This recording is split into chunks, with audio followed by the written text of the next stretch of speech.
नित्य भागवत सेवया भगवती उत्तम श्लोके भक्तिर्भवति नैष्ठिकी कृष्णाय वासुदेवाय देवकी नंदनाय च नन्दगोपकुमाराय गोविन्दाय नमो नमः गुरुवे गौरचन्द्राय राधिकाय तदालये कृष्णाय कृष्णभक्ताय तद्भक्ताय नमो नमः मूकं करोति वाचालं पङ्गुलङ्घायते गिरिं यत्कृपातमहं वन्दे श्रीगुरुदीनतारिणे परमानन्दमाधवं श्रीचैतन्य ईश्वरम्। नमो विष्णुपदाय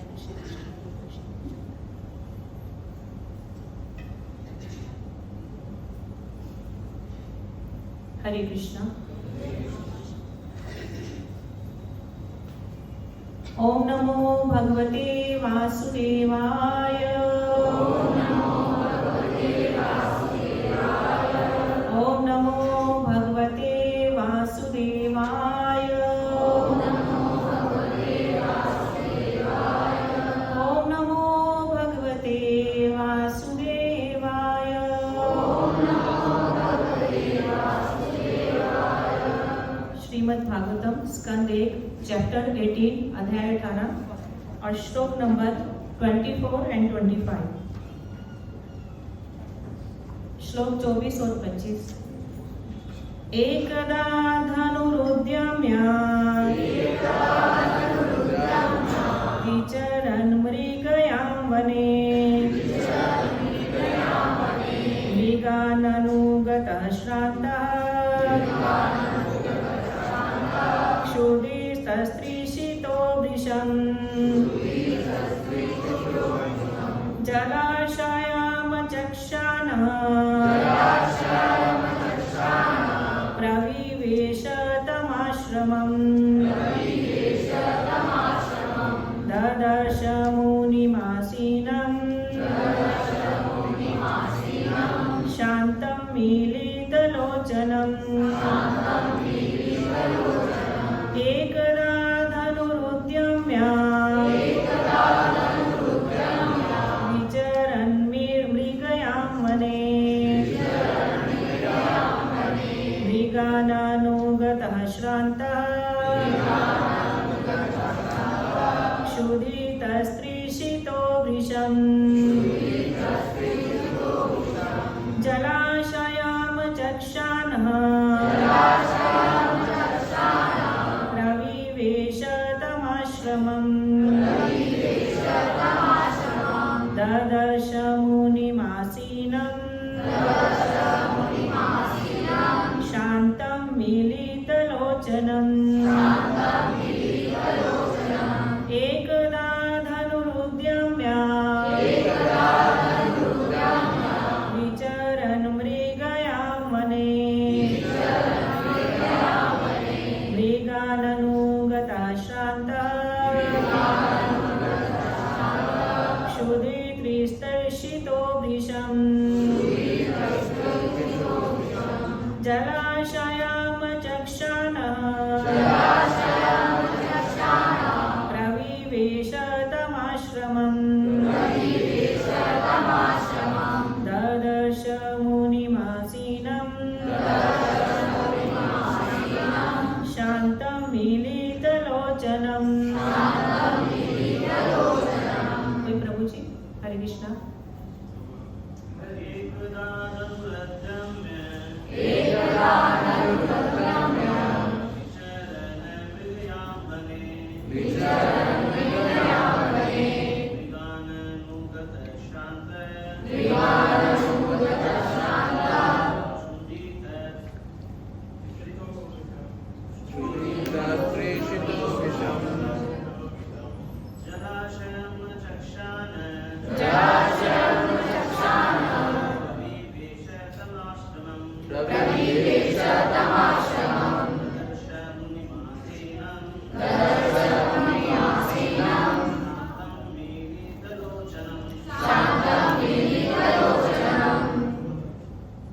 कोई और? प्रभु जी।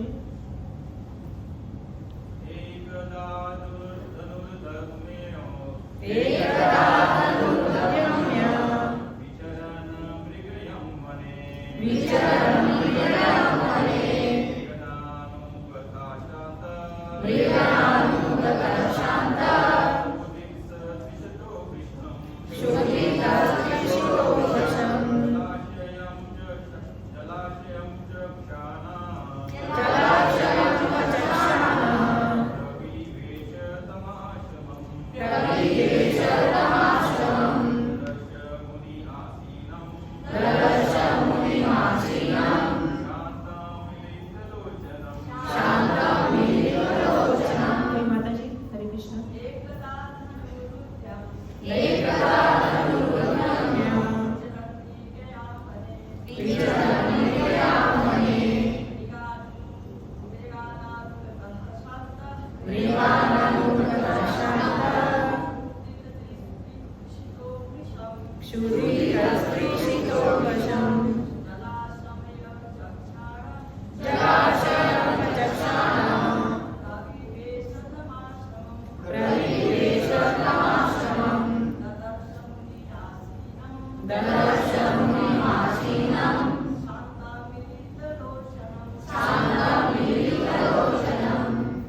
कोई मीनिंग इसका पढ़ देंगे?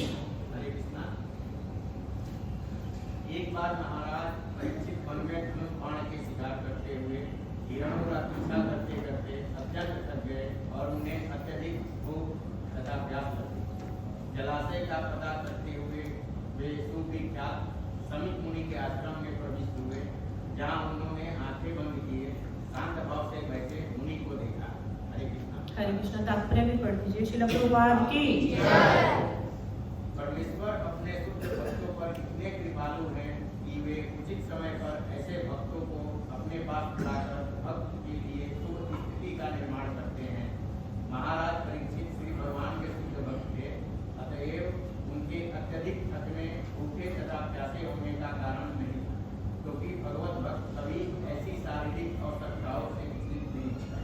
लेकिन श्री भगवान की इच्छा से ऐसा भक्त भी सांसारिक कार्यकलापों से वैराग्य लेने हेतु अनुकूल परिस्थिति उत्पन्न करने हेतु ऊपरी तौर से थका एवं प्यासा लग सकता है। मनुष्य को भगवत धाम जाने से पूर्व समस्त सांसारिक संबंधों के प्रति आसक्ति का त्याग करना होता है। अतएव जब भक्त सांसारिक विषयों में अधिक तल्लीन रहने लगता है तो श्री भगवान ऐसी परिस्थिति उत्पन्न करते हैं कि उसमें उदासीनता उत्पन्न हो जाती है। परमेश्वर अपने शुद्ध भक्त को कभी भूलते नहीं, भले ही वह तथाकथित सांसारिकता में व्यस्त क्यों न हो। कभी कभी वे विषम परिस्थिति उत्पन्न कर देते हैं और भक्त को संपूर्ण सांसारिकता से वैराग्य लेने हेतु विवश हो जाना पड़ता है। भक्त श्री भगवान के संकेत को समझ लेता है, लेकिन अन्य मनुष्य इसे प्रतिकूल एवं निराशाजनक मानते हैं। महाराज परीक्षित को भगवान श्री कृष्ण द्वारा श्रीमद् भागवतम के उद्घाटन का निमित्त बनना था, जिस प्रकार उनके पितामह अर्जुन श्रीमद् भगवत गीता के लिए माध्यम बने। यदि श्री भगवान की इच्छा से अर्जुन में परिवार के प्रति स्नेह के फलस्वरूप मोह न उत्पन्न होता तो श्री भगवान द्वारा सर्वजन हितार्थ श्रीमद् भगवत गीता का प्रवचन न हुआ होता। इसी प्रकार यदि इस समय परीक्षित महाराज थके भूखे तथा प्यासे न होते तो श्रीमद् भागवतम के प्रमुख अधिकारी श्रीला देव गोस्वामी द्वारा श्रीमद् भागवतम न कहा गया होता। अतएव यह उन परिस्थितियों का उपक्रम है जिनके अंतर्गत सर्वजन हिताय श्रीमद् भागवतम कहा गया। अतएव यह उपक्रम एकदा अर्थात एक बार से प्रारंभ होता है। हरे कृष्ण। श्रील प्रभुपाद की। तो यहाँ पे इसका पहले मीनिंग में देख लेते हैं। तो सुखदेव गोस्वामी वर्डिंग बोल रहे हैं यहाँ पे, एकदा धनुरुद्यम है। एकदा, यहाँ पे इस वर्ड को हम लोग पहले थोड़ा सा देखेंगे। एकदा, ऐसा नहीं है कि परीक्षित महाराज अब फर्स्ट बार गए हैं कहीं पे। परीक्षित महाराज शिकार करने के लिए पहले भी जाते थे, लेकिन देखिए जैसे जब हम कभी कहीं जाते हैं और हमारे साथ कोई विशेष कोई घटना होती है तो हम उस टाइम को याद रखते हैं। तो इसी तरह परीक्षित महाराज क्योंकि वो एक क्षत्रिय थे और क्षत्रियों को शिकार का जो है अनुमति होती है, तो इसीलिए वो शिकार करने के लिए जंगल में अक्सर जाते रहते थे क्योंकि ये प्रैक्टिस का हिस्सा था उनकी। तो लेकिन एक बार कुछ विशेष हुआ, इसीलिए सुखदेव गोस्वामी एकता कहकर जो है इसका स्टार्ट करते हैं कथा को आगे बढ़ाते हुए। तो बोलते हैं कि एक बार क्या हुआ कि परीक्षित महाराज वन में धनुष बाण से शिकार करते हुए हिरणों का पीछा करते करते अत्यंत थक गए। क्या करने गए वो जंगल में? शिकार करने के लिए, और उनके पास अपने हथियार था, क्या था? धनुष बाण। तो कभी कभी जैसे बोला जाता है कि हम सब जो भी वैष्णव होते हैं उनको अहिंसा का पालन करना चाहिए, है ना। तो परीक्षित महाराज तो वैष्णव थे कि नहीं थे? थे ना। तो वो जंगल में शिकार के लिए लेकिन जाते थे, तो वैष्णव होने के बाद भी शिकार क्यों कर रहे हैं? हाँ, क्योंकि वो एक क्षत्रिय भी है। जैसे हम देखे हैं ना, अर्जुन भी गीता में बोले थे ना कि भगवान ये सब जो है, मैं ये युद्ध नहीं करना चाहता महाभारत का, और मैं जंगल में जाना चाहता हूँ। लेकिन भगवान उनको समझाए और क्या बोले? उत्तिष्ठ, युद्ध करो, उठो उठो और युद्ध करो, है ना। तो इसी तरह से भगवान गीता में भी बोले हैं कि जो हालांकि हम वैष्णव हैं, लेकिन हम जिस क्या बोलेंगे वर्णाश्रम में हैं, उसके अकॉर्डिंग हमको कुछ अपने कर्तव्य जो भगवान की तरफ से दिए जाते हैं वो भी पूर्ण करने होते हैं। तो हालांकि परीक्षित महाराज एक वैष्णव थे, लेकिन उसके साथ साथ भगवान की दी हुई एक जिम्मेवारी भी थी। वो क्या थी? वो क्षत्रिय के रूप में अपना राजपाट संभाले हुए थे, पूरी पृथ्वी पर शासन कर रहे थे। और ये शासन उनको कहाँ से मिला था?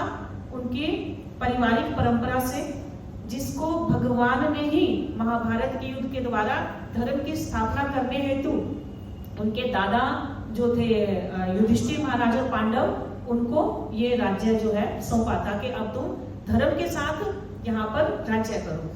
तो उन्हीं सब नियमों का पालन करते हुए, वही सब चीजों को फॉलो करते हुए, जो सिद्धांतों को पांडवों ने दिया, उन्हीं सिद्धांतों का पालन करते हुए परीक्षित महाराज जो है ये राज्य कर रहे हैं, और बहुत सफल राज्य है। हम देखते हैं एक सफल राजा थे परीक्षित महाराज, और देख रहे हैं कि कली के ऊपर वो कैसे कंट्रोल कर पाए, है ना। कली को भी उन्होंने दंड भी दिया, और उसके साथ साथ उन्होंने उसका सम्मान भी किया, उसको कुछ जगहें देकर, क्योंकि वो एक वैष्णव होने के नाते जानते थे कि अब आगे आगे कली का भी समय है, तो इसको मैं यहाँ से निकाल नहीं सकता, उसको उसका अधिकार दिया।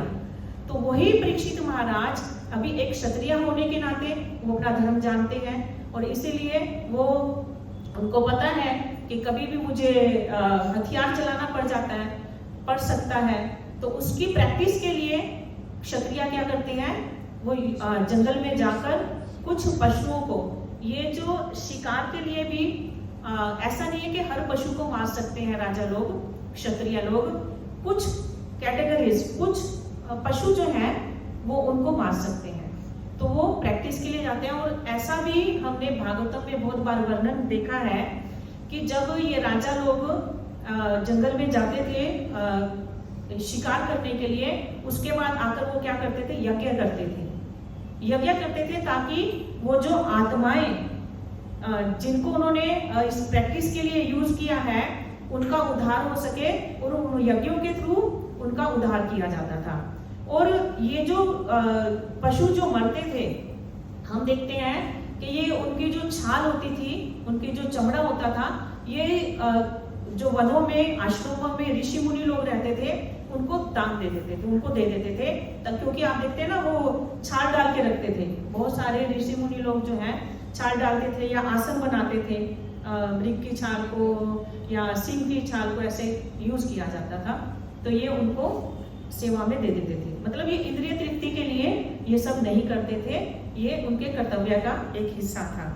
और उसके आगे हम देखते हैं कि जब वो शिकार कर रहे थे तो क्या हुआ, अचानक वो बहुत थक गए और उन्हें अत्यधिक भूख और प्यास लग गई। मतलब एक तो होता है कि हम नॉर्मली भूखे और प्यासे होते हैं, लेकिन यहाँ पे ऐसी कोई भगवान की रचना हुई कि परीक्षित महाराज अपने आप को इतना थका हुआ, इतना प्यासा और इतना भूखा महसूस कर रहे हैं। जैसे होता है ना, कभी कभी बहुत भूख लगी है, बस कुछ भी मिल जाए खाने को, दे दो दे दो दे दो। तो ऐसे इतना भूखा जो है, इतनी भूख जो है परीक्षित महाराज को लगाई है, और इसीलिए वो प्यास, पानी और कुछ खाने को मिल जाए या थोड़ा थकान मेरा मिट जाए, इसके लिए वो क्या गए, वहां पे उन्होंने देखा जंगल में एक आश्रम है, और ये आश्रम किनका है, सुविख्यात शमीक ऋषि का। ये बहुत फेमस ऋषि थे, और आगे परीक्षित महाराज के नाम कारण उनका नाम आगे आगे हम देखेंगे और भी फेमस हो गया। तो ये जब उनका वहां पे जल ढूंढने के लिए गए, तो वहां जाकर वो क्या देखते हैं कि ये जो ऋषि हैं ये कैसे बैठे हुए हैं, ध्यान में बैठे हुए हैं। उनकी आंखें बंद हैं, चेहरे से उनके पता लग रहा है कि एकदम शांत हैं, और वो इस तरह बैठकर वो ध्यान में लगे हुए हैं। तो यहाँ पे अब हम प्रभुपाद जी के पड़पट में चलते हैं। तो प्रभुपाद जी बोलते हैं कि भगवान अपने भक्तों पर बहुत कृपालु है कि नहीं। जब उन्होंने अपने भक्तों से कुछ करवाना होता है तो वो ऐसा रचते हैं कि वो भक्त का स्वभाव नहीं भी होता अगर कुछ, तो उसका स्वभाव ऐसा बन के आ जाता है। यही परीक्षित महाराज हैं जो हम देखेंगे जब भागवतम सुनने बैठते हैं तो 7 दिन तक बिना कुछ खाए पिए हिले डुले एक जगह पर बैठ के क्या किए, भगवान के कथा का अमृत पान किए। लेकिन यही परीक्षित महाराज जब जंगल में घूम रहे हैं तो क्या हो रहा है, भूख और प्यास से विचलित हो जा रहे हैं। 7 दिन कंटिन्यूसली 24/7 वो एक जगह पर बैठे हैं, तब उनको थकान नहीं होती है। अभी हम घंटे बाद उठेंगे तो टेढ़े मेढ़े होके उठेंगे, है ना। लेकिन परीक्षित महाराज के साथ ऐसा कुछ नहीं था, वो 7 दिन तक लगातार, तब उनको थकान नहीं हुई। लेकिन यहाँ पे एक शिकार में निकले तो उनको थकान भी हो गई, उनको भूख भी लग रही है, उनको प्यास भी लग रही है। क्यों? क्योंकि भगवान ने ऐसा रच दिया है। भगवान बोलते हैं ना गीता में, सर्वस्य चाहं हृदय सन्निविष्टो, कि मैं सबके हृदय में बैठा हुआ हूँ, और मुझे जब कोई काम कहीं से निकलवाना होता है वैसा जो है उसके अंदर मैं चेंज कर देता हूँ, है ना। जब भागवतम का आविर्भाव करना था तो परीक्षित महाराज बिना कुछ खाए पिए, इतना उनमें बॉडी में इतना आनंद आया उनको कि वो बिना कुछ खाए पिए रह गए। और यहाँ पे अभी शिकार करते हुए आनंद तो वहां भी ले रहे थे क्षत्रिय होने के नाते, लेकिन फिर भी भगवान ने ऐसी रचना कर दी कि अब उनको भूख और प्यास लग आई है। और भूख और प्यास होने के कारण ये क्या था, भगवान की ये कृपा थी। तो यहाँ प्रभुपाद जी आगे बोलते हैं कि और ये कृपा परीक्षित महाराज के ऊपर विशेष थी, बल्कि उनके ऊपर तो शुरू से ही थी। जब उनका जन्म हुआ तब भगवान ने कृपा की, और पूरा जीवन वो भक्त थे, भक्त के रूप में, वैष्णव के रूप में उन्होंने जीवन यापन किया। उनके घर में दिन रात भगवान की कथाओं का गुणगान होता था, क्योंकि उनकी जो दादी थी जो वो उनको कथाएं सुनाते थे भगवान की। तो इस तरह से भगवान की विशेष कृपा जो है उनके ऊपर रही है। लेकिन भगवान जब कृपा करते हैं ना तो उनकी कृपा कभी कभी उल्टी तरह से भी आ जाती है। ये भूख प्यास उसी उल्टी तरह की कृपा का यहाँ पे एक उदाहरण है। भगवान भागवतम में आगे बोलते हैं एक जगह, यस्य हम अनुगृह्णामि हरिष्ये तद्धनम स्मृति, कि जिस पे मेरी विशेष कृपा होती है ना, कभी कभी मैं क्या करता हूँ उसका सब कुछ हर लेता हूँ, है ना। अभी क्या होगा, ये भूख प्यास के कारण आगे चल के हम देखते हैं इनको श्राप मिल जाएगा। ये भगवान की प्लानिंग का एक हिस्सा है, क्योंकि अभी समय आ गया है, कलयुग आगे आगे बढ़ेगा। और जैसे नैमिषारण्य में ऋषि मुनि लोग सूत गोस्वामी से एक क्वेश्चन ये भी करते हैं कि बताइए हमको भगवान के जाने के बाद धर्म ने किसका आश्रय लिया। तो धर्म आश्रय देना होगा ना, भगवान चले गए हैं, लेकिन अब अधर्म फैलने की शुरुआत होने वाली है ना। कलयुग का आरंभ होने वाला है, तो इसीलिए अब समय आ गया किसका, भागवतम के आविर्भाव का। तो इसीलिए भगवान ने अब परीक्षित महाराज को क्योंकि माध्यम बनाना है किसका, इस भागवतम के आविर्भाव का, इसलिए उन्होंने परीक्षित महाराज की स्थिति कर दी। सोचिए, जो इतना उच्च राजा था वो कैसे कोई गलती कर सकता है कैसे उसका बिहेव ऐसा हो सकता है कि वो कभी सांप डाल देंगे किसी के आगे, हम देखेंगे कि वो ऐसे कर देंगे। ये सब क्या हुआ, ये भगवान की प्लानिंग का हिस्सा था। भगवान अंदर में बैठे हुए क्या कर रहे हैं, ऐसा उनसे करवा रहे हैं। तो ये भगवान की प्लानिंग का हिस्सा है। जैसे उन्होंने अर्जुन को मुंह में डाल दिया था। जब कुरुक्षेत्र के मैदान में अर्जुन आया किस लिए था, युद्ध के लिए आया था। घर से तो पूरा प्रिपेयर होके आया ना, लेकिन वहां पे आके मुंह आना था क्या? उसको पहले नहीं पता था कि सामने भीष्म पितामह होंगे, द्रोण होंगे, वो तो पहले से ही जानते थे। लेकिन युद्ध के बीच में आकर ही उनको मुंह कैसे हो गया? क्यों? क्योंकि भगवान की प्लानिंग का हिस्सा था। इसीलिए अगर भगवान उनको मुंह में नहीं डालते, अर्जुन को वहां आके मुंह नहीं होता, तो गीता कैसे मिलती है कि नहीं? इसी तरह से युधिष्ठिर महाराज भगवान खुद समझा रहे हैं। युद्ध के बाद जब युद्ध खत्म हो गया, भगवान उनको खुद समझा रहे हैं, लेकिन युधिष्ठिर महाराज समझ नहीं रहे हैं। अरे इतना हत्या हो गया, इसका मुझे पाप लगेगा, ऐसा राज किस काम का। खुद भगवान, लेकिन खुद ही अंदर में बैठे हुए भगवान क्या कर रहे हैं, उनको समझने देना चाह नहीं रहे हैं। उनको किसको ग्लोरीफाई करना था? भीष्म पितामह को, है कि नहीं? इसीलिए क्या बोले, चल ठीक है, तैयार हो जाओ, तुम राजा बनो, चलो तुम लोगों को लेके चलता हूँ। मैं कहाँ लेके चलता हूँ? भीष्म पितामह के पास। और वहां जाके भीष्म पितामह के मुख से जो है इस जगत का कैसे एक राजा के कर्तव्य, एक स्त्री के कर्तव्य, एक पुरुष के कर्तव्य, ये सब जो है ज्ञान वहां पे भगवान ने भीष्म पितामह के मुख से निकलवाया। इसी तरह से अब ये भूमिका किसकी बन रही है? भागवतम के आने की भूमिका बन रही है।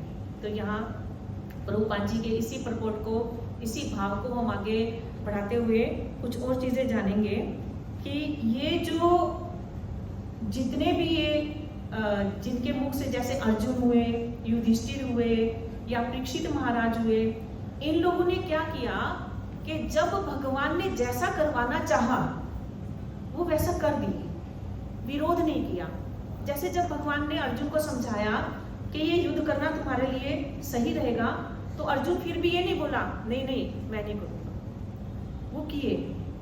भगवान बोले चलो तैयार हो जाओ युधिष्ठिर महाराज को, चलो भीष्म पितामह के पास चलेंगे, वो जैसा बोलते थे वैसा पालन करते थे। या ये कह लें कि भक्तों के जीवन में अगर पॉजिटिव सिचुएशंस आए या नेगेटिव विपरीत परिस्थितियां भी आए, तो वो इसको एक भगवान की प्लानिंग मान के स्वीकार करते हैं, और उसको स्वीकार करके उसी के अनुसार वो सोचते हैं कि शायद भगवान की हमारे लिए कोई प्लानिंग है, और उसको स्वीकार करके वो लोग उसी के अनुसार उसको सहर्ष स्वीकार करके और उसमें से ढूंढने की कोशिश करते हैं कि एक्चुअल भगवान हमको इस स्थिति में क्या करवाना चाहते हैं, क्या कोई ऐसी सेवा करवाना चाहते हैं, उसको ढूंढने का प्रयास करते हैं। तो यहाँ पे मैं कुछ वृतांत सुनाऊंगी। जैसे भगवान ने, हम लोग देखते हैं चित्रकेतु की कथा, उसमें हम देखते हैं कि वो जब शिव जी के साथ, तो वो तो भाई भी लगते थे, उनके अच्छा दोस्त आना था, ठीक है, वो तो एक दोस्त के, फ्रेंड के भाव से उनके साथ मजाक के भाव में हंस रहे थे, लेकिन पार्वती जी क्या की, गुस्से में उनको श्राप दे दी। लेकिन क्या चित्रकेतु ने गुस्सा किया? नहीं किया। उन्होंने इस सिचुएशन को भगवान की प्लानिंग मानकर स्वीकार किया, और बल्कि उनको माता कहकर प्रणाम करके चले गए। तो शिव जी वहां पे बल्कि रियलाइज कराते हैं माता को कि ये तुम क्या की, वो तो दोस्त भाव से बोल रहा था, है कि नहीं, तुमको श्राप नहीं। लेकिन उस श्राप को चित्रकेतु ने क्या लिया? भगवान के वरदान की तरह से लिया। और हम देखते हैं वही आगे चल के फिर कौन से असुर बनते हैं? वृत्रासुर। और वृत्रासुर के रूप में उनकी जो स्तुति है वो क्या हुआ? भागवतम का जो 4 श्लोक है वो एसेंस के रूप में उसकी ख्याति उनको मिली। भगवान ने क्या किया? वृत्रासुर के रूप में, एक असुर के रूप में भी उनको एक भक्त की ख्याति दिला दी।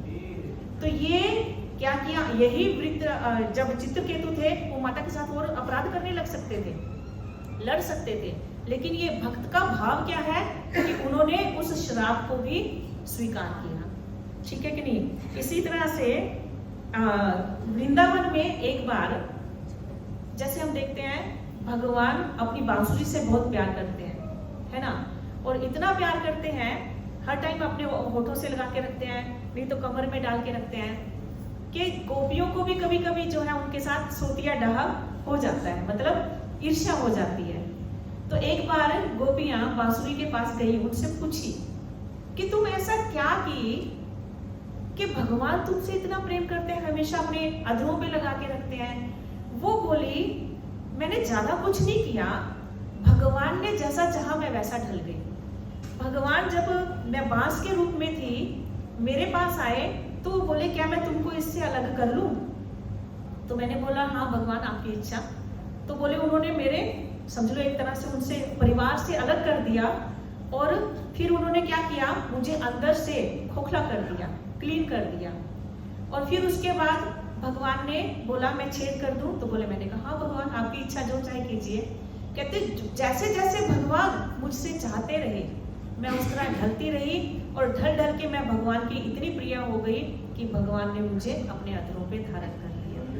ये भगवान की कृपा और ये बांसुरी का भाव, ये भक्त का भाव कि हम कभी कभी क्या होता है हमारे जीवन में कुछ भी विपरीत होता है, हम बहुत ऑफेंडेड मतलब कैसे हम लोग करने लग जाते हैं, अरे ये कैसे हो गया, भगवान हमारे साथ क्यों कर दिए, ऐसा कैसे हो गया, वैसा कैसे हो गया। हम परिस्थितियों को बहुत बोझ बना के ले लेते हैं। लेकिन भगवान यहाँ पे ये प्रभुपाद जी के पर्पट के हिसाब से प्रभुपाद जी क्या बोल रहे हैं, भक्त को कभी भी परिस्थितियों को बोझ बनाकर नहीं लेना चाहिए, उसको अपॉर्चुनिटी बनाकर उसको हमको सही यूज कर लेना चाहिए। और कौन किए इसका सही यूज? प्रभुपाद जी। प्रभुपाद जी हम देखते हैं जब हम प्रभुपाद जी के जीवन लीला पढ़ते हैं तो उसमें प्रभुपाद जी की प्लानिंग क्या थी कि मैं अपने बिजनेस को अच्छा बढ़ाऊंगा, जैसे हम लोग कभी कभी प्लान करते हैं, और खूब प्रचार में लगाऊंगा उसको, खूब जो जितने भी आचार्य हैं प्रचार में लगे हुए हैं, महाराज लोग हैं। उस टाइम गोड़िया में बहुत महाराज लोग प्रचार कर रहे थे और बहुत बुक्स छप रही थी। तो उनकी प्लानिंग क्या थी कि ये पैसे के माध्यम से मैं बहुत बुक्स छपाने में हेल्प करूंगा, प्रचार में हेल्प करूंगा, खुद भी प्रचार करूंगा। लेकिन उल्टा क्या हुआ, उनका बिजनेस पूरा डूब गया, पूरा बिजनेस डूब गया। लेकिन प्रभुपाद जी वहां पे वर्डिंग आती है कि भगवान भागवतों में बोले हैं यस्य अहम अनुगृह्णामि हरिष्ये तद्धनम स्नेह। तो इसी वर्डिंग को याद करते हुए प्रभुपाद जी बोलते हैं कि ठीक है इसमें भी भगवान की कोई इच्छा होगी, और उस इच्छा को स्वीकार करते हुए वो बिना पैसे के प्लानिंग में लग गए, वो भागवतम लिखने लग गए, गीता लिखे, और जो उनके गुरु ने बोला था कि भारत से बाहर जाकर प्रचार करो, उसकी हालांकि कुछ भी नहीं था उनके पास, लेकिन फिर भी उस प्लानिंग में वो लग गए। हम लोग होते उनकी जगह पे क्या सोचते, अरे नहीं पैसा नहीं है, पहले पैसे का इंतजाम करो, वापस से बिजनेस में लग के कहीं खड़ा करने की कोशिश करते हैं, है ना। तो लेकिन वो उस नुकसान में भी क्या किए, उसको कैसे भगवान की सेवा में और अच्छे से लग पाऊं, उसको उस तरफ लगाने की कोशिश की। और इसीलिए क्या हुए, बांसुरी के जैसे प्रभुपाद जी भी भगवान के प्रिय हुए, और भगवान ने इतना उनके माध्यम से अपने नाम का प्रचार कराया कि आज दुनिया के हर कोने में भगवान के नाम का प्रचार है। हर कोने में आपको गाते हुए लोग मिल जाएंगे, हरे कृष्णा कृष्णा कृष्णा हरे हरे, हरे राम राम राम हरे हरे। तो ये शिक्षा प्रभुपाद जी हमको दे रहे हैं।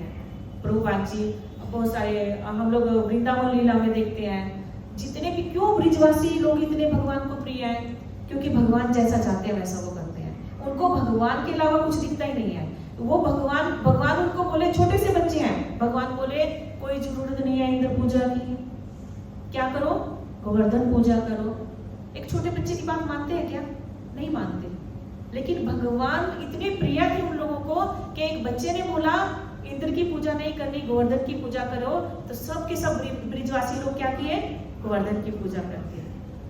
समझे ना, यही है भाव एक भक्त का। ये इन सब घटनाओं के माध्यम से भगवान क्या कर रहे हैं, हमको या जो भक्त हैं वो हमको संदेश देते हैं कि हमको स्थितियां नहीं देखनी है। ये हमारे लिए शिक्षा है कि हमको स्थितियां नहीं देखनी है कि हमारी पॉजिटिव है कि नेगेटिव है, हमारे अभी अनुकूल है कि प्रतिकूल है। हमको ये सोचना है कि हमको अपने जीवन में अगर भगवान का प्रेम चाहिए तो हमको भगवान की सेवा कैसे बढ़ानी है, भगवान के लिए हम और ऐसा क्या करें कि हम उनके प्रिय हो जाए। हम बहुत जल्दी हाथ छोड़ देते हैं, कभी भी थोड़ी भी विपरीत स्थिति आती है तो हम उसको सही करने में लग जाते हैं, जबकि हमारे हाथ में ऐसा कुछ है ही नहीं है।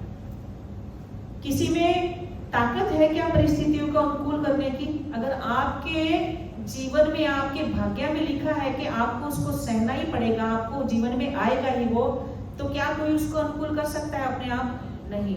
कौन कर सकता है? भगवान। और एक बात और है कि माता जैसे अगर कोई बच्चा कुछ गलत कर रहा है, उसको दंड देती है, तो वो क्या बच्चे के लिए सही होता है कि गलत होता है? सही। इसी तरह से हमारे जीवन में अगर मे भी हम कुछ गलत कर रहे हो, है कि नहीं, इसलिए भगवान ने ये स्थिति ऐसी पैदा की कि हम आगे सुधार के हम सही तरफ लग सके। तो ये अगर हम ऐसा विचार रखकर जीवन की परिस्थितियों में कैसी भी हो भगवान की सेवा में, भगवान की भक्ति में लगे रहेंगे, तो भगवान की कृपा मिलना अनिवार्य है।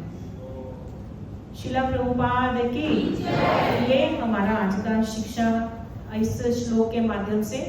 आगे मैं प्रभु से रिक्वेस्ट करती हूँ कि आगे का जो है श्लोक का प्रभु आगे आप लोगों को देंगे। हरे कृष्णा कृष्णा कृष्णा हरे हरे, हरे राम राम राम हरे हरे। शिला प्रभुपाद की हरे कृष्णा। थैंक यू, बहुत धन्यवाद आप सबका।